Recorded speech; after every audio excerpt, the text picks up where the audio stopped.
What's going on, YouTube? We got some stuff to talk about. Thank you for tuning in. I noticed I have 2 subscribers. Shout out to the 2 subscribers. I'm surprised that anybody has subscribed. So let's talk about some stuff. Jimmy Butler has saved my bankroll. If you're not familiar with who Jimmy Butler is, he is an NBA basketball player. He plays for the Miami Heat. The NBA Finals have just completed, and Jimmy Butler has saved my bankroll. Now you might be asking why. Okay, so the Heat lost to the Denver Nuggets 4-1. All right, and Jimmy Butler, the best player for the Heat, he didn't really play that great in the finals. So you might be asking, how did he save my bankroll? Did I place some awesome bets on him? Did I place bets on the Nuggets? Did I fade the Heat? Did I get some good parlays in there? The correct answer is no. He saved my bankroll because the Heat lost, the finals are over, and I can no longer bet on sports. Betting on baseball is out of the picture, alright? I have blown so much money on sports betting over the last year that I'm beginning to think I may be a complete and total moron, alright? How are you going to get out of debt? Let's rewind. All right. So one of the things that I don't like to do is spend time not making progress, which is ironic because all I do is not make progress. But it's psychological. So if I'm betting on a sport, I'm like, hey, this is valuable use of my time to watch this game because I might make money off of it, and therefore I can use that money to better myself. And then in the end, I just end up losing a lot of money. So I'm not going to go into numbers, but I'm down quite a bit on the sports books. And I even put limitations in place, man. I put deposit limits on all 12 of my sportsbook accounts. And honestly, they don't prevent you from betting. You just got to delete them, and you got to literally go into the app and say, don't let me bet anymore until NFL season starts. I digress. Jimmy Butler has saved my bankroll, and it is because his poor play has ended the NBA Finals. If there were 2 more games, dude, I might lose $100 more bucks. I'm just really bad at sports betting, and it's psychological, okay? I need to reformulate my game. But let's get back to where we're at financially, all right? Nothing's really changed. If you've tuned into my last videos, I'm still on that not minimum wage, but I'm still on that wage grind. Still not getting great hours. They picked up a little bit. What can I say? It is what it is. Credit card debt has not budged. All right, but I feel like we're onto something with the bleeding has stopped, more or less.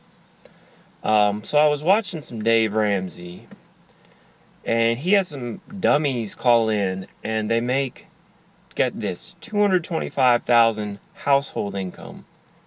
225, if I need to say it again. And their student loans aren't paid off, and they have an $8,000 car that just broke down. And they're like, what should we do? We can't afford a car. I'm like, bro, you make 10 times what I make, and I could afford a POS, and you can't afford a car? So Dave goes on to say, you don't know where your money's going. How do you lose $200,000? Not lose, but if you're bringing in around 20 grand, which he said after mortgage and taxes, about 15 grand a month. What's happening to that money? And all they could come to the conclusion is the lifestyle creep, all right? And the lifestyle creep is psychological, and it'll get you. It'll get everyone. When I was making $8 an hour, I lived a certain way, and then there was a woodpecker. And then my finances improved a little bit, and now I'm like, I got money to gamble with. I got money to put into the stock market. Really, I don't. I cannot afford the things that I am and I don't make any personal purchases. Like, I was trying to think earlier, when's the last time I bought something for myself? And I was like, man, you never buy anything except for food and gas, and utilities and stuff. Why am I so broke? And then I was like, well, bro, you put 20% of your paychecks in the stock market, and then you put another 50 plus into your sports book. Those are purchases for yourself. And I know you spin it as, hey, this is for the future me, but no, the future me is going to be mad that he didn't pay off that debt, right? But let me ask you something, Dave. What do you think about balance transfer credit cards? I know what he would say. He would say, all right, you get 3% to transfer this balance. You're paying 3% on, say you're paying 3% on $1,000. You're paying $30 to hold a $1,000 balance for a year. And I could say, well, I can make 4%, 5% in a CD or a savings account. Why don't I do that? Not pay it off, hold that money somewhere else. Dave would say it's the psychological aspect, right? It really comes down to psychology. And that's something that I've just begun to realize, is you do spend more on credit cards than you do with cash.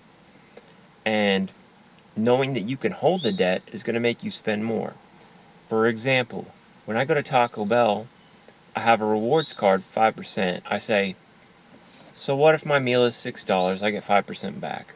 But if I was paying with my debit card, I would say, I don't want to see my cash coffers go down. I want to see more money in my account. I'm going to get like the dollar menu. So it is psychological. But the biggest psychological thing that you can do right now for your finances is stop gambling. So if you're a degenerate like me, you're not going to get good. All right? There's this quote that says 90% of gamblers quit before they make it big. All right? It's a joke. 100% of gamblers that aren't professionals lose money. Why do you think these sports books are eating everybody's lunch? All right? But with that said, if you need a referral to a sports book, I know about 10. I will hook you up with a referral. We'll both get a little bit of money, and we can both play, for a couple games. With that said, I will update you about the sports betting in September when NFL season starts. I think I got a new plan. I'm just kidding. But the goal with this channel is to not only get out of debt, but to make something of ourselves and to prove to others that it's possible. So if you're tuning in right now, if you're one of the 2 subscribers that I have, thank you for tuning in. And let's show the world that you can start out broke and you can make some money, maybe even on YouTube. That's all I got. Thanks for tuning in. I'll catch you in the next one.